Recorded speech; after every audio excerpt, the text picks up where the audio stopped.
नमस्कार, खास मुलाकात में आपका स्वागत है। आज हमारे साथ मौजूद है एक ऐसे शख्स जिन्होंने क्रिकेट की पारी से अपनी शुरुआत की थी और अब राजनीति के पिच पर पारी खेल रहे हैं। जी हाँ, हम बात कर रहे हैं भारतीय जनता पार्टी से हाल ही में शामिल हुए कोटा के वरिष्ठ नेता अमीन पठान से। अमीन जी, आपका बहुत बहुत स्वागत है। सबसे पहले तो क्रिकेट से आपने अपना करियर शुरू किया था, कई बल्लेबाजों को आपने आउट किया, उसके बाद आपने राजनीति की पारी शुरू की, भाजपा में 2 दशक तक रहे, लेकिन अचानक अब आप कांग्रेस में आए। पहला सवाल यही कि ऐसा क्या है कि आपको भाजपा छोड़नी पड़ी और अब कांग्रेस के साथ? देखिए नरेश भाई, मैं आपको बताना चाहूँगा कि मैंने 25 सालों तक भारतीय जनता पार्टी में काम किया और जिस भारतीय जनता पार्टी को मैंने ज्वाइन किया था तो उसके तो जो सिद्धांत थे, उसकी जो आइडियोलॉजी थी वो ये थी कि उसमें अटल बिहारी वाजपेयी जी होते थे, स्वर्गीय अटल बिहारी वाजपेयी जी, स्वर्गीय भैरव सिंह शेखावत जी होते थे और उसके बाद वसुंधरा जी ने भी उस चीज़ को आगे बढ़ाया। वो 36 कौमों की बात करते थे, वो सबका साथ, सबका विकास और सबके विश्वास की बात करते थे। लेकिन अभी पिछले 1-2 सालों के अंदर जो भारतीय जनता पार्टी नज़र आ रही है उसके अंदर वो सबका साथ, सबका विकास और सबका विश्वास कहीं पे नज़र नहीं आता है। आज देखिए, इतनी बड़ी परसेंटेज के जो लोग हैं, अक़लियतों के लोगों की बात कर रहा हूँ, उनकी नुमाइंदगी कहीं पर नहीं है। 5 स्टेट के अंदर अभी इलेक्शन हो रहे हैं, कहीं पर एक भी टिकट नहीं दिया जाता। आज़ादी के बाद ये जो मरकज़ी हुकूमत है, ये जो मोदी जी की गवर्नमेंट है, इसके अंदर 1 साल से भी ज़्यादा हो गया जो हमारे अक़लियती मामलात के जो मिनिस्टर थे मुख्तार अब्बास नकवी साहब को हटाया। उसके बाद किसी भी मुस्लिम को, किसी भी अक़लियत के लोगों को भारत सरकार के अंदर मंत्रिमंडल में नहीं है। और हम ये बात करते हैं कि हम सबका साथ, सबका विकास और सबका विश्वास, जब हम देखते हैं कि दलितों में भी या पिछड़े वर्ग में भी या कहीं पर टिकट दिए जाते हैं तो उसमें भी देखते हैं कि भाई हमने मेघवाल को दिया तो बेरवा को भी देना है, हमको खटीक को भी देना है। जाटों के अंदर देते हैं तो जाटों के अंदर भी गोत्र होते हैं तो उन गोत्र को भी देखा जाता है। जब ये सब चीज़ें हैं कि सबको देख के उनकी नुमाइंदगी मिले, मतलब उस जाट कम्युनिटी में भी नुमाइंदगी मिले और एससी के अंदर भी उन सब बातों का ख्याल रखा जाता है, तो क्या जो 18-20 करोड़ जिनकी तादाद है, जो इस मुल्क के साथ हर बिल्कुल कंधे से कंधा मिला के आज़ादी की लड़ाई से लगा के अभी तक वफादारी के साथ रहते हैं, उनको इस तरीके से दरकिनार कर देना। और उसके बाद अभी जो जिस तरीके से जो छोटे नेता है, मैं बड़े नेतृत्व की बात नहीं कर रहा, छोटे नेताओं के द्वारा जो जिस तरीके से बयानबाजी नफ़रतों को फैलाने वाली की जा रही है, आप देख रहे हैं कि संसद के अंदर एक मेंबर ऑफ पार्लियामेंट द्वारा एक अक़लियती संसद को टेररिस्ट बोला गया, आतंकवादी बोला गया, उनकी बेइज्जती की गई, लेकिन उसके बावजूद भी उसके खिलाफ कोई कार्रवाई नहीं हुई। तो इससे कहीं ना कहीं इन सब चीज़ों से आहत होकर, दुखी होकर, और राजस्थान के अंदर भी जिस तरह की बयानबाजी हो रही है, तो इन सब बातों से आहत और दुखी होकर मैंने समझा कि मुझे राजनीति नहीं करनी और मैंने ये मन बना लिया था कि मुझे राजनीति को छोड़ना है। अपनी सेवा हम लोग ऐसे ही करेंगे, खिदमत, लोगों की सेवा करेंगे।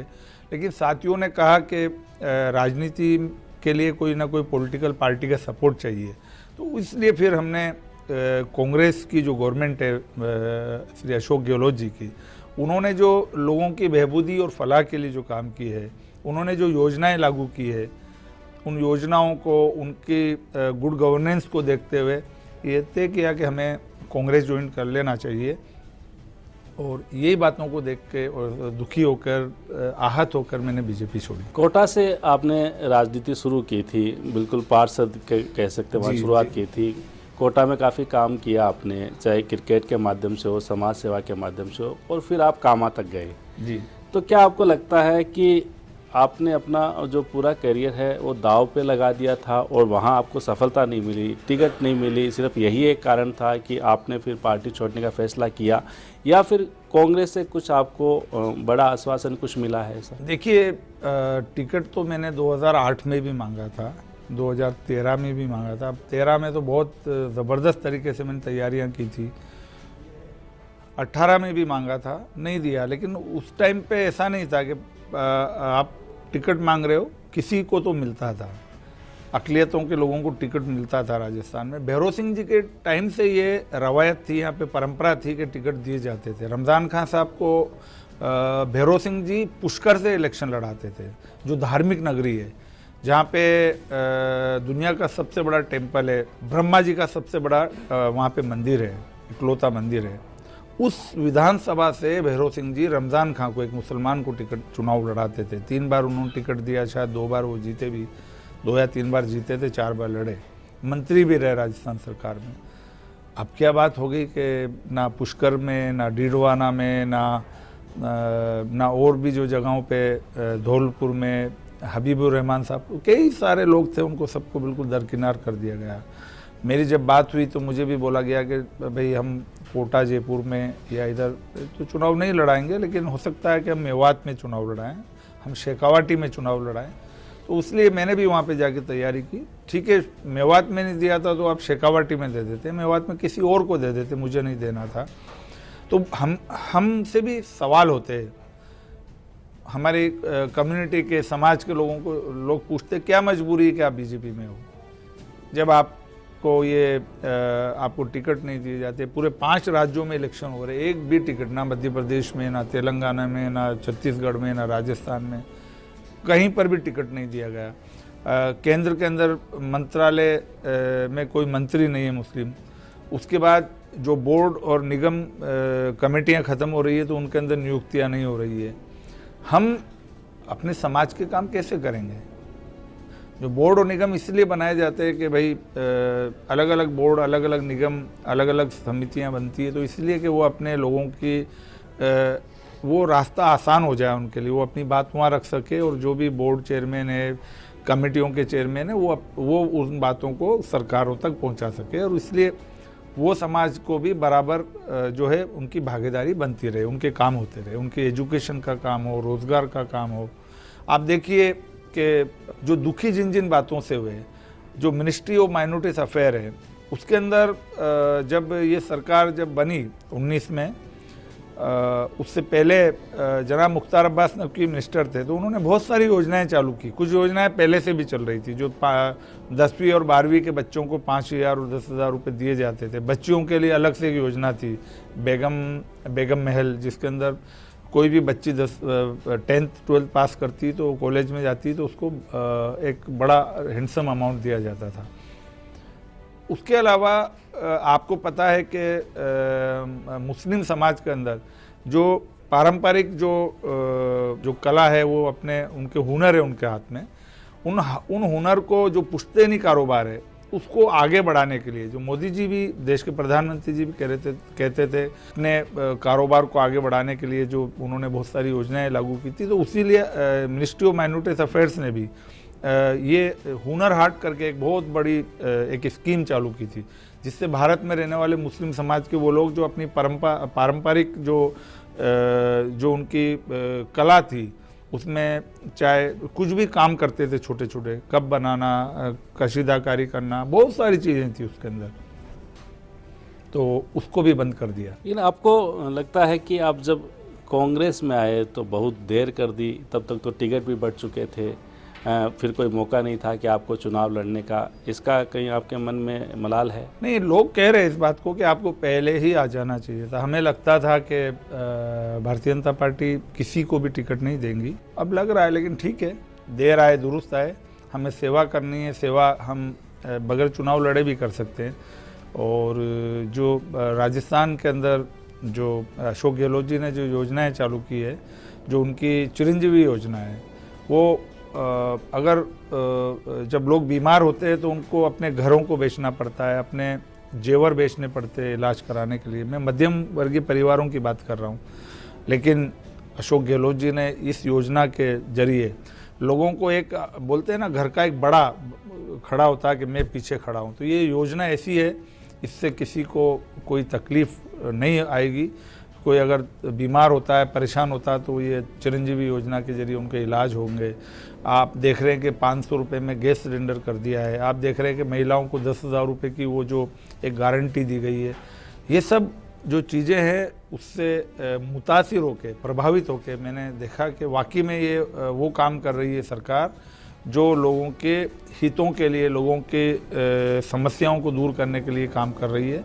अभी मैं एक अलग से बात कर रहा हूँ कि आसाम के मुख्यमंत्री आए थे राजस्थान, वो कह रहे थे कि हमारी सरकार भी उस योजना के तहत हम 450 में गैस सिलेंडर देंगे। तो मैं उनसे बोलना चाहता हूँ कि भाई आपको किसने मना किया, आप पहले आसाम में करिए चालू। मैं गुजरात के और मध्य प्रदेश के जहाँ पे भी भारतीय जनता पार्टी की सरकारें हैं, अशोक गहलोत जी ने तो बहुत पहले डिक्लेयर कर दिया था, आप भी चालू करिए पहले, फिर आके बात करिए। आप जुमलेबाजी और बतौलेबाजी मत करिए। तो मैं ये कहना चाहता हूँ। अमीन जी, आपसे अभी काफ़ी सवाल है, काफ़ी और बातें आपके बारे में जाननी है, और अब आपका कांग्रेस में क्या भविष्य होगा इसके बारे में ही जानना है। लेकिन फ़िलहाल समय है एक ब्रेक का। ब्रेक के बाद अमीन पठान से खास मुलाकात जारी रहेगी।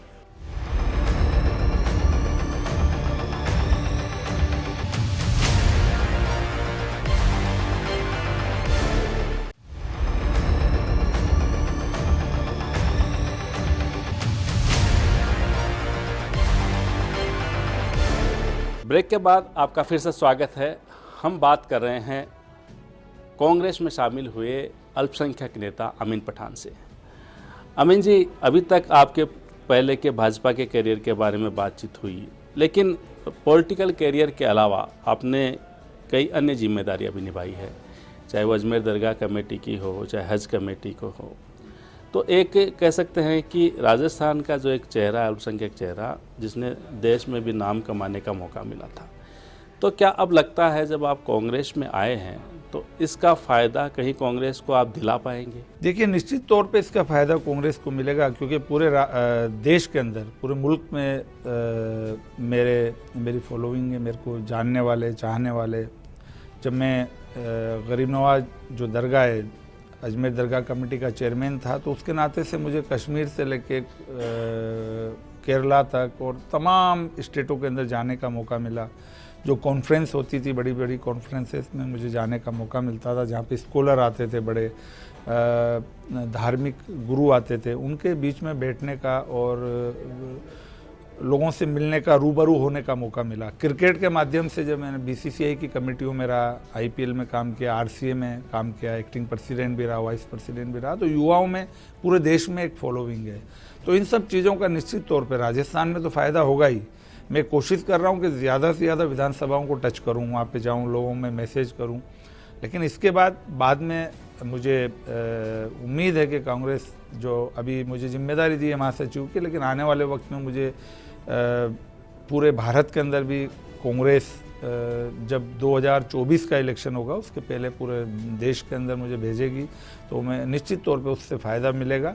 और जो हम ये बात भी कहेंगे कि भाई ये देश का गौरव बढ़ रहा है, लेकिन देश के अंदर भी माहौल मोहब्बतों का होना चाहिए। ये जो नफ़रतें और दूरियां बनाने की जो लोग काम कर रहे हैं, उनके लिए मैसेज देंगे कि उनको समझ आए कि ये जो भारत है, इसकी सुंदरता, इसकी खूबसूरती ये है कि यहाँ पे अनेकता में एकता है। यहाँ पे सभी धर्म और मजहब के लोगों को उसी निगाह से देखा जाता है। तो वो निगाह एक निगाह बना के रखनी पड़ेगी, चाहे कोई भी रूल करे, चाहे कांग्रेस ने किया या पहले अटल बिहारी वाजपेयी जी के टाइम था। अभी भी प्रधानमंत्री जी का शुरू का कार्यकाल अच्छा था, लेकिन ये 1-2 सालों से जो लोग नीचे के जो नेता माहौल ख़राब कर रहे हैं, और क्या हो रहा है, क्यों हो रहा है, ये समझ से परे है।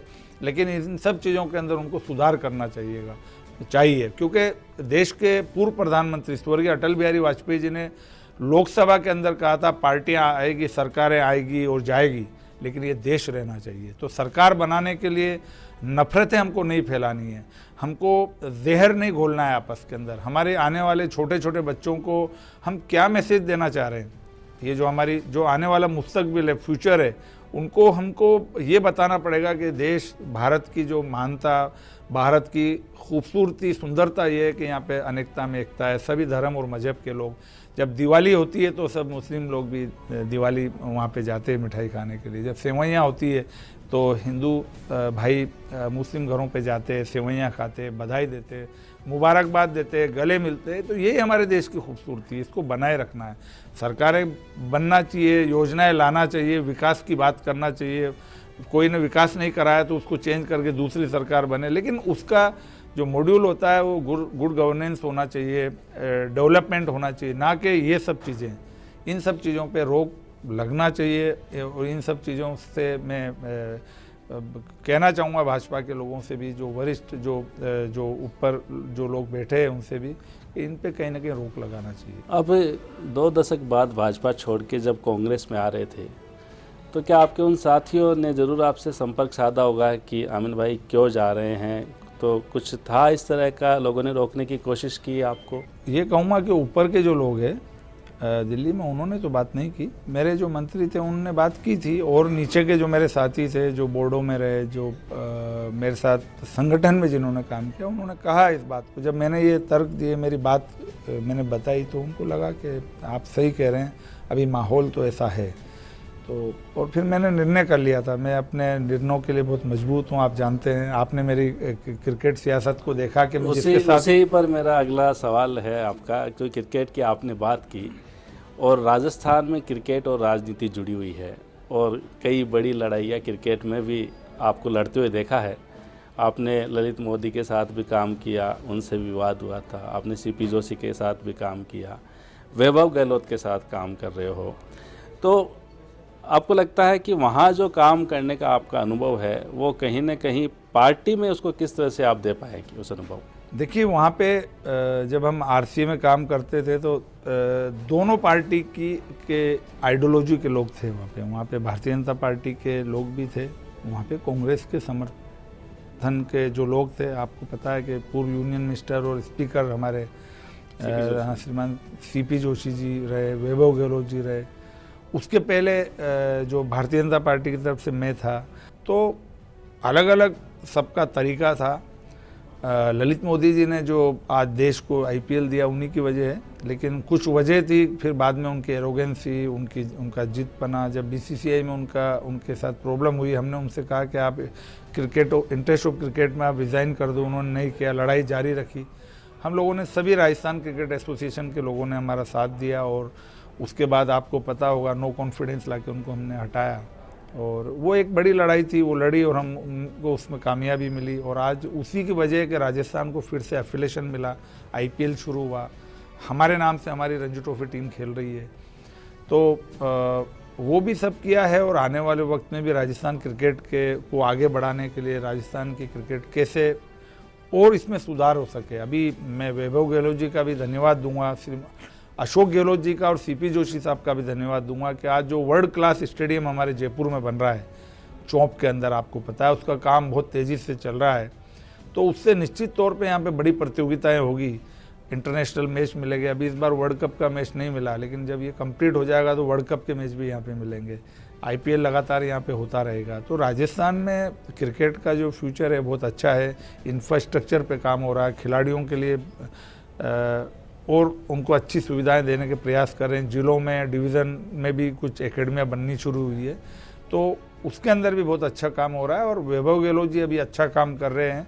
उन्होंने जो नीचे क्रिकेट जो समझने वाले जो लोग थे, उनको सबको साथ लेके उनको फ्री हैंड किया काम करने के लिए। अमित जी, आप वैभव गहलोत के साथ क्रिकेट में काम कर रहे हैं और कांग्रेस में उनके पिता अशोक गहलोत के साथ काम करेंगे। तो इससे पहले भी हमने देखा कई बार वैभव गहलोत के साथ आप मिले हैं मुख्यमंत्री से। तो क्या लगता है आपको, जो बेटे के साथ क्रिकेट में और पिता के साथ अब कांग्रेस में काम करेंगे आप, तो किस तरह से अपना जो आउटपुट है वो कांग्रेस के लिए दे पाएंगे? देखिए, तो और आसान होगा मेरे लिए। कई लोग सवाल भी कर रहे, ऐसा तो नहीं कि वैभव जी के साथ काम कर रहे थे तो ये देख के तो आप नहीं आए। तो मैंने बोला कि अगर ये करना होता तो मैं जब 4 साल पहले, उनकी भूमिका थी कांग्रेस में लाने के लिए? नहीं, उनसे बात हुई, उनसे भी बात हुई, उन्होंने भी ऑफ़र किया। उनसे मेरे बहुत अच्छे संबंध है और एक पारिवारिक जैसा उनसे रिश्ता है, और वो उनसे मैं कई बार सलाह लेता भी रहता हूँ, उनसे बात होती है। क्रिकेट के को लेकर भी बात होती है, काफ़ी डिस्कशन होते हैं बहुत हेल्दी उसके अंदर, और पॉलिटिकल बात भी होती है। जैसे मैं बीजेपी में था, वो कांग्रेस में जो मुख्यमंत्री जी के बेटे थे, लेकिन वो कहीं भी हमको वो गैप नज़र नहीं आता था। वो हमको बिल्कुल परिवार के मुखिया की तरीके से वो रहते थे, अध्यक्ष की भूमिका में रहते थे, सबको साथ लेके चलते थे। लेकिन अभी कांग्रेस में आने में जो बातें रही है तो उसमें भी उनका भी कहीं ना कहीं रोल है। और मैं स्वयं अपनी मर्जी से मैंने तय किया था कि मुझे कांग्रेस में आना चाहिए। कांग्रेस में आने के बाद आपने पहला जो अपना इफेक्ट दिखाया था, हवा महल से जो आप पार्टी कैंडिडेट है उनको कांग्रेस को सपोर्ट करवाया, उसमें आपकी भूमिका रही।